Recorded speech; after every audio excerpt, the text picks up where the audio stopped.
नमस्कार, मेरा नाम है नरेश कोश्यारी और आप देख रहे हैं उत्तराखंड तक।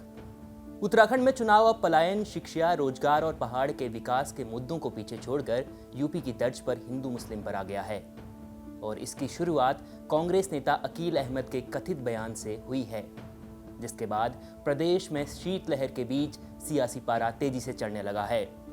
बताया जा रहा है कि अकील अहमद ने एक बयान दिया था जिसमें उन्होंने कहा था कि उत्तराखंड कांग्रेस के दिग्गज नेता और पूर्व मुख्यमंत्री हरीश रावत से उनका राज्य में मुस्लिम विश्वविद्यालय बनाने को लेकर एक समझौता हुआ है और यह समझौता इसलिए हुआ क्योंकि सहसपुर विधानसभा सीट से कांग्रेस नेता अकील अहमद का विधानसभा चुनाव का टिकट कट गया था और वह बगावत पर उतर आए थे।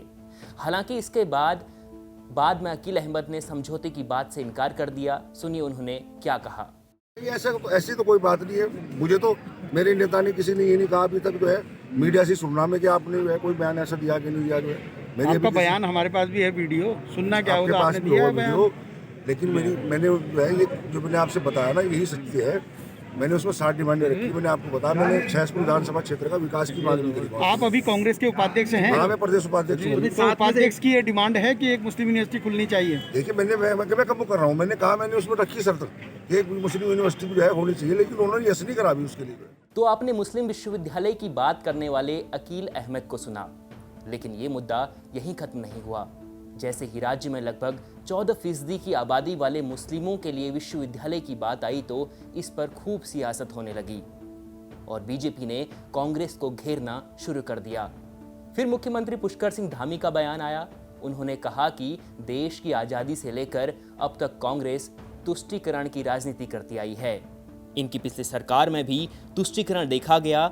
जब किसी दिन छुट्टी नहीं होती थी तो इन्होंने जुम्मे की नमाज के लिए छुट्टी की। अब ये चुनाव में 4 धाम की बात कर रहे हैं। देवभूमि में इनका 4 धाम का मतलब यही है कि उत्तराखंड में ये मुस्लिम विश्वविद्यालय बनाना चाहते हैं।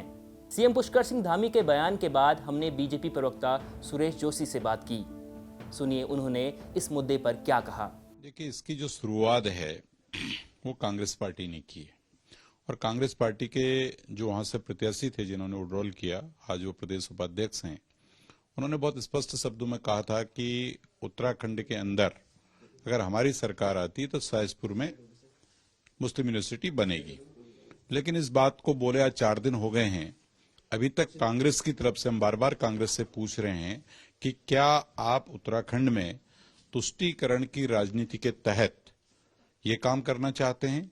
आप विकास से हट करके क्या मुस्लिम यूनिवर्सिटी की बात करना चाहते हैं? क्या मस्जिद की बात करना चाहते हैं? क्या जुम्मे की नमाज की बात करना चाहते हैं? कांग्रेस से हम प्रश्न पूछ रहे हैं। लेकिन अब जो कांग्रेस की कभी सहयोगी हो जाती है, कभी अलग हो जाती है, वो पार्टी कह रही है कि हम जो है अगर सत्ता में आते हैं, वो तो सत्ता में आएंगे नहीं, सत्ता में तो कांग्रेस आएगी।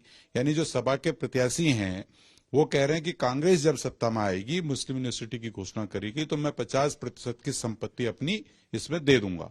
इसका मतलब यह है कि कांग्रेस और समाजवादी पार्टी का उत्तराखंड के अंदर चुनावी तालमेल है। बीजेपी के आरोपों के बाद कांग्रेस के कई नेताओं समेत पूर्व मुख्यमंत्री हरीश रावत ने भी इस पर अपनी प्रतिक्रिया दी।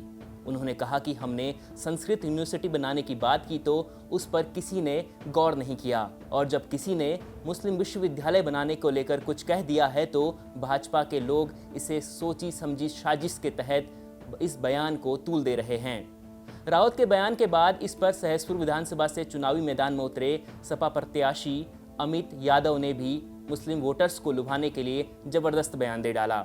उन्होंने कहा कि जब प्रदेश में संस्कृत विश्वविद्यालय और अन्य विश्वविद्यालय हो सकते हैं तो मुस्लिम विश्वविद्यालय क्यों नहीं। साथ ही उन्होंने कहा कि अगर सहसपुर में मुस्लिम विश्वविद्यालय खोला जाए तो वो अपनी संपत्ति का 50% हिस्सा उसमें डोनेट करेंगे।